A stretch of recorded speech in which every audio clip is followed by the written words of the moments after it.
बिस्मिल्लाहिर्रहमानिर्रहीम। अस्सलामुअलैकुम। Welcome to my channel and welcome to my new video. जहाँ रहें खुश रहें हेल्दी रहें। आप सबका मेरे चैनल रेसिपी बाय मी में वेलकम है। आज मैं आप लोगों के लिए देगी यखनी पुलाव की बहुत ही ज़बरदस्त सी रेसिपी लेकर आई हूँ। क्विक एंड इजी रेसिपी है। अगर कम वक्त में आप बहुत ही मज़ेदार सा पुलाव बनाना चाहते हैं, बहुत ही ख़ास और बहुत ही खुशबूदार ये बीफ पुलाव आज हम बनाकर तैयार करेंगे। इसे बनाकर आप दावतों में या पार्टीज में भी इंजॉय कर सकते हैं। खाने में सुपर टेस्टी है और बनाने में इतना ही आसान। तो आइए देख लेते हैं ये बीफ यखनी पुलाव किस तरह बनके तैयार होता है।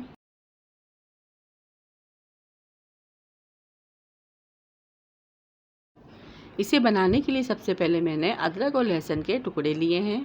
फिर इसके बाद यहाँ पे मैंने कुछ साबुत गरम मसाले लिए हैं, जिसमें तेज़ पत्ता, साबुत धनिया, सौंफ, ज़ीरा और मिक्स गरम मसाले हैं जो आपको स्क्रीन पे नज़र आ रहे हैं। इसके अलावा यहाँ पे मैंने 3 पाव बीफ का गोश्त लिया है।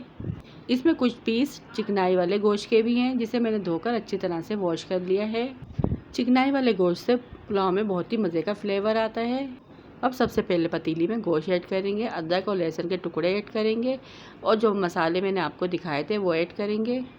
तकरीबन 4 गिलास पानी ऐड करेंगे और इसे अच्छे से मिक्स कर लेंगे। 1 टेबल स्पून भर के नमक ऐड करेंगे और इसे चूल्हे पे हाई फ्लेम पर उबाल आने तक पकाएंगे। और जब इसमें 1 से 2 उबाल आ जाएंगे तो इसे ढककर गोश्त गल जाने तक पकाएंगे। दूसरी तरफ अब इसका पुलाव का मसाला रेडी कर लेते हैं, जिसके लिए मैंने कढ़ाई में 1 प्याली घी ऐड किया है। जब घी अच्छे से गर्म हो जाएगा तो इसमें 2 बड़े साइज़ की प्याज को मैंने बारीक बारीक कट कर लिया है, वो ऐड कर देंगे और लाइट ब्राउन होने तक इसे अच्छे से फ्राई कर लेंगे। फिर इसमें से थोड़ी सी प्याज को हम गार्निशिंग के लिए निकाल लेंगे। अब इसी फ्राई की हुई प्याज में हम 1 टेबल स्पून अदरक और लहसुन का पेस्ट ऐड करेंगे और इसे प्याज में अच्छे से मिक्स कर लेंगे। 1 बड़े साइज़ का टमाटर, जिसे मैंने छोटे टुकड़ों में काट लिया है, वो ऐड कर देंगे और इसे भी अच्छे से मिक्स कर लेंगे। फिर 10 से 15 हरी मिर्चें, जिसका मैंने पेस्ट बना लिया था, वो ऐड कर देंगे। अच्छे से इन सब चीज़ों को मिक्स करेंगे और फिर इसे ढक के 2 से 3 मिनट टमाटर सॉफ्ट हो जाने तक पकाएंगे। अब तकरीबन 5 मिनट के बाद यहाँ पर टमाटर अच्छे से सॉफ्ट हो गए हैं और हम चमचे की मदद से इसे अच्छे से मिक्स कर लेंगे। फिर 1 प्याली में फेंटा हुआ दही ऐड कर दूँगी और इस मसाले में इसे अच्छी तरह से मिक्स कर लूँगी। 10 से 12 इमली के छिये ऐड कर देंगे और इसे भी इसी मिक्सचर में अच्छे से मिक्स कर लेंगे। 1 टेबल स्पून नमक ऐड करेंगे और अच्छे से इसे मिक्स करेंगे और ढककर मसाला भुन जाने तक पकाएंगे। अब तकरीबन 1 से 1.5 घंटे के बाद यखनी यहाँ पर हमारी बनके तैयार है और गोश्त भी अच्छे से गल चुका है, ये देखिए। और जो मसाला हमने रेडी किया था, इसमें गोश्त और यखनी ऐड कर देंगे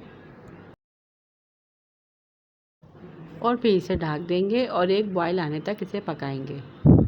और जब यखनी में बॉयल आ जाएगा तो हम इसमें आधा किलो यहाँ पे मैंने चावल लिए हैं बासमती, जिसे मैंने आधे घंटे के लिए भिगो दिया था और इसका पानी निकाल लिया है, वो ऐड कर देंगे। आप चाहें तो पुलाव सेला चावल में भी बना सकते हैं, उसमें भी बहुत ही मज़े का बनता है और एक एक चावल खिला खिला आता है। चावल आपको जब भी ऐड करने हैं जब यखनी में अच्छे से बॉयल आ जाए और फिर आपको फ्लेम को मीडियम टू हाई कर देना है और ढकना ढककर हमें जब तक वेट करना है जब तक इसका पानी खुश्क नहीं हो जाता, यानी चावल सारी यखनी को पी नहीं जाते। और ये देखिए यखनी यहाँ पर नज़र नहीं आ रही आपको और चावल खिले खिले बन के तैयार हो चुके हैं। और अब हम इसे ढककर 5 से 7 मिनट तक दम पर लगा देंगे। आँच हमें बिल्कुल धीमी रखनी है।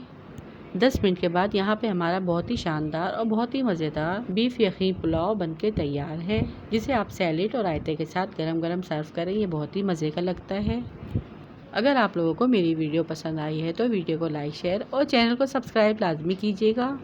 रखिएगा अपना अपने प्यारों का ढेर सारा ख्याल, दुआ में याद कीजिएगा। Thanks for watching. अल्लाह हाफिज़।